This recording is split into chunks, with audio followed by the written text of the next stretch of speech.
kabisa ningependa kutambua wale viongozi wa rende la Azimio ambao wako hapa,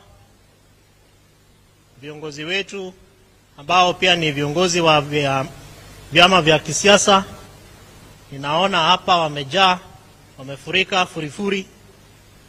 Viongozi wetu ambao wamechaguliwa kutoka katika bunge zetu za juu na pia za gatuzi, na muona spika wetu wa Nairobi Bwana Ngondi pia ako hapa.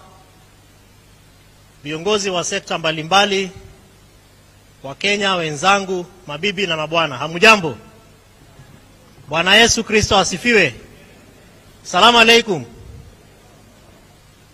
So I want to begin by really appreciating the organizers of this session who considered it wise and very thoughtful to have conversations from Kenyans around the ongoings in their country. When we received this phone call that came to us yesterday evening, we were very glad because this really is an exercise of Article 1 of the Constitution of Kenya that gives sovereign power to the people. In addition to that, we have very many legislative proposals that support public participation. So we have come here in very big and huge numbers to participate. And if a similar call comes from Kenya Kwanza, we will as well attend and make our voice to count. I am speaking on behalf of an organization called County Governance Watch, whose sole purpose is to watch over devolved governments of Kenya, really by presenting proposals and recommendations that strengthen and enhance devolution in the counties. In addition to this, we engage a lot in issues around leadership and governance. And so elections, peace and security really form the core of the work that we do. And so in the Middle-East, we have organizations that are from, let me say, across the country, because beyond County Governance Watch, we engage with a network called the Peace Actors Forum that is represented by Madam Leah Kimathi. I think she's seated somewhere there. And also stakeholders from Madare, Kibra, and other informal settlements that we engage with. They have sent me here with a 4-page document that I am not going to read, but I want to summarize it in brief. The first issue is, of course, taking note of the fact that our elections are necessarily standing as a trigger for violence, crisis, and dilemma.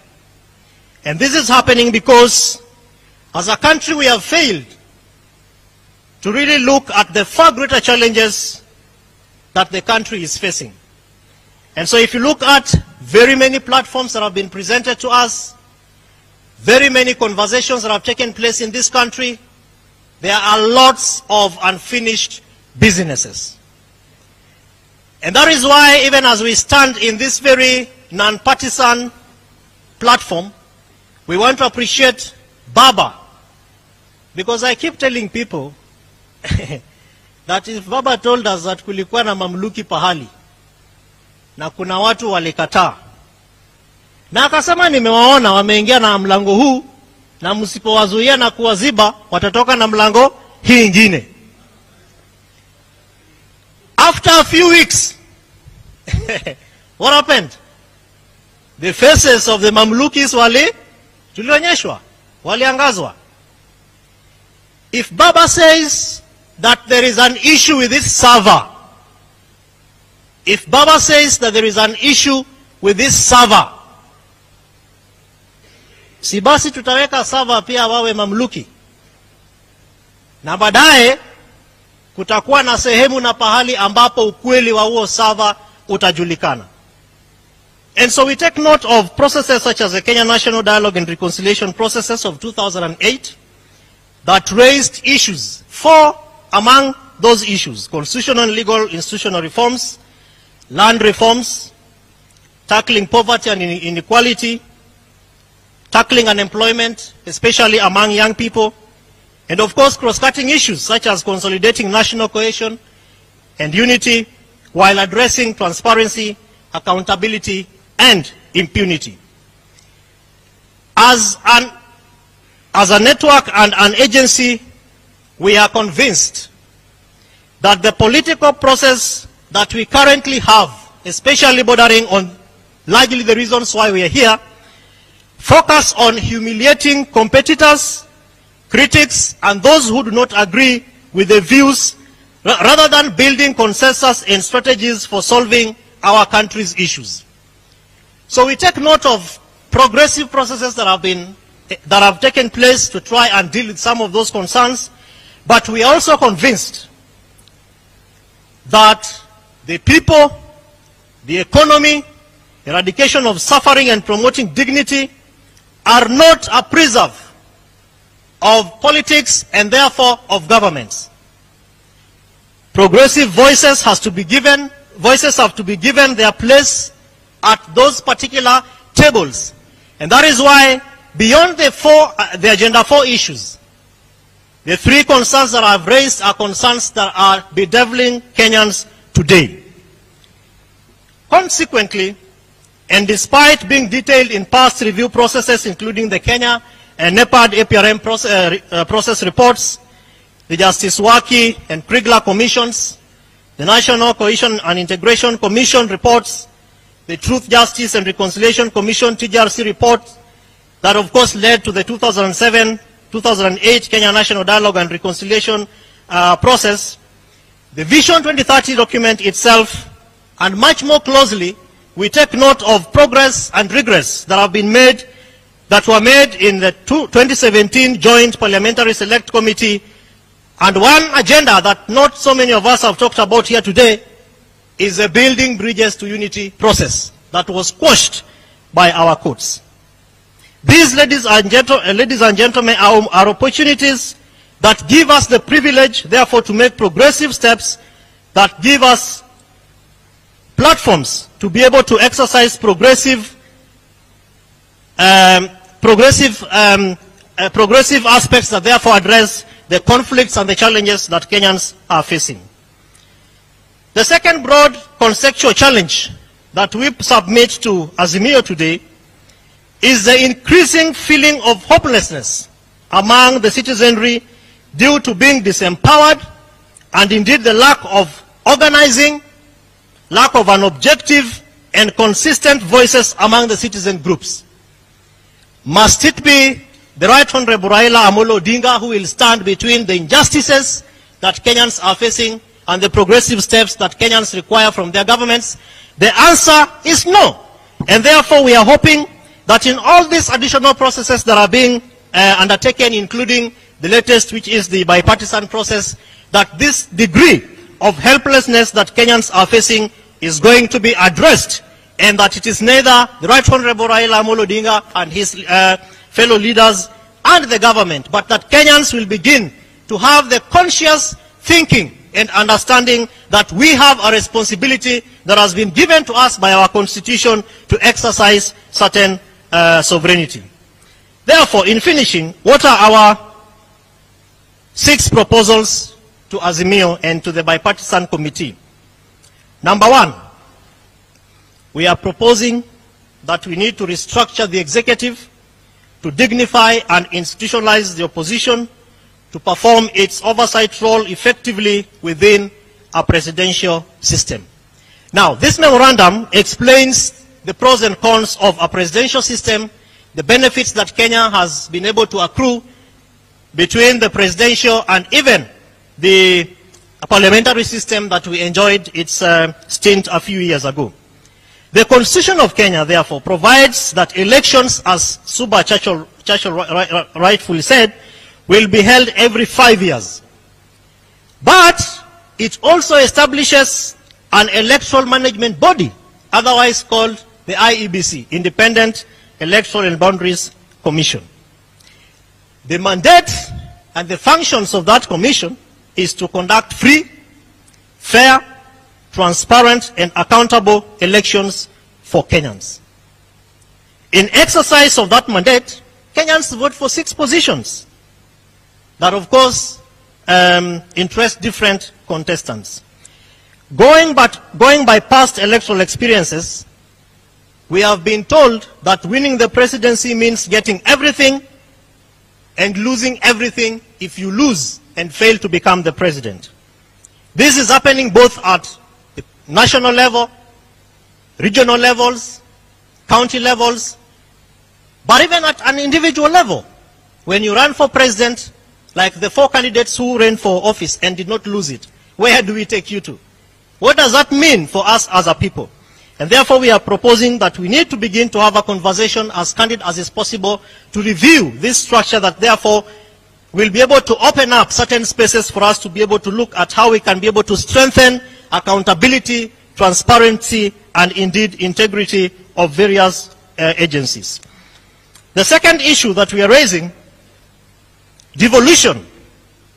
So strengthening devolution, institutional performance, and governance. We have seen, and as a network, we have undertaken an analysis of the promises that were made by both Azimio la Umoja and also Kenya Kwanza on devolution and the benefits that would be that would accrue to Kenyans with this. We are sorry to say that Kenya Kwanza government has failed to live by the dreams of Kenyans and the prospects that have been given to us through the Constitution of Kenya insofar as devolution is concerned. And therefore we are proposing that, 1, funds that have been contained by the national government that are supposed to go to county governments be released, and that the bipartisan process that has been proposed begins to have a candid conversation around how we can be able to forestall the challenges that come with the division of revenue allocation. This goes beyond just Parliament, but also looking at the various constitutional commissions and also the functions as are detailed in Schedule 4 function of Schedule 4 of our Constitution of Kenya that basically narrates the functions of both national and county governments. Why are we saying this? We say this because we have also noted a trend at which the national government, particularly the Kenya Kwanza government, is stifling devolution, not just because of judiciary mechanisms and concerns, but indeed even regaining and reclaiming functions that are supposed to be done by county governments, and they are currently being both financed and executed and implemented by national government. If we fail to do this, ladies and gentlemen, therefore what will happen? For the first time, as one of my former speakers has said, we are noticing a trend where public servants have not been paid. County governments, various service delivery sectors have actually threatened to go on strike. Are we saying that it is the demonstrations that are going to get us back to the drawing and talking table? The answer is both yes and no. Why? Because we have to exert pressure. So there are people who will exert that pressure. And we also have to have conversations that are progressive and transformational. As I head towards finishing, the third issue is bringing a closure to the 2017 and 2022 general elections and making elections credible, accountable, and acceptable. We are here because we have been given data. What does this data mean to you? And I want to echo the words of Suba Churchill because they are also indicated in this memorandum.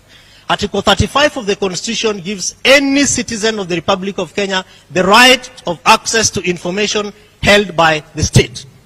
If we fail to exercise that right and not waiting for Baba Mheshimiwa Right Honorable Raila Amolo Odinga, we want to see as many petitions to institutions of government pushing for opening up of the servers.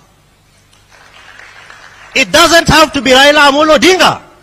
As an individual, you can do a petition. As a network of family members, you can do a petition. And so beyond this meeting, I am requesting us to go out there and seek for petitions, letters, and questions that will ensure that if the server has the answer to what ails Kenya today, let the servers be opened. We have been told that there is no mechanism. There is a mechanism in Article 35. But if we fail to exercise that right, what will we be doing?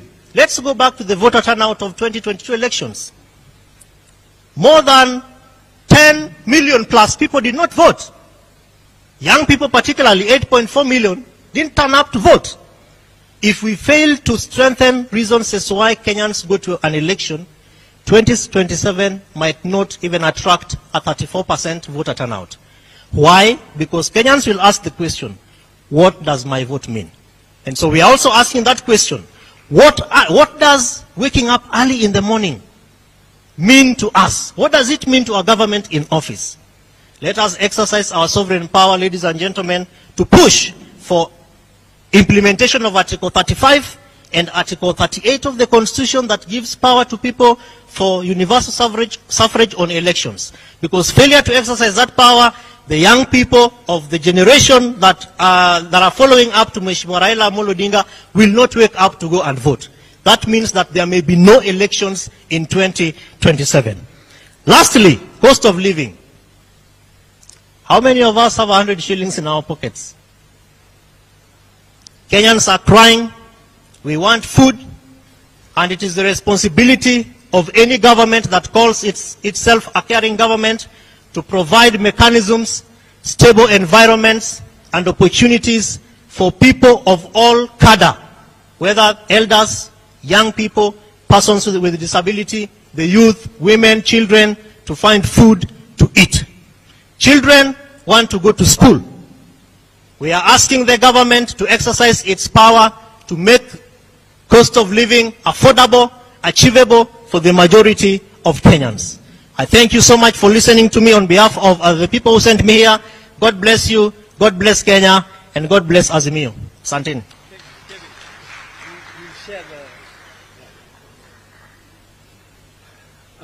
Thank you very much, Kevin. I was not rushing him, but because Kevin has a written memorandum, I'm sure we'll be happy to receive the memorandum and process it, but continue to engage with you and your national network. Now, we have come to the end. Is there a representative of MDD here? Oh, he's here.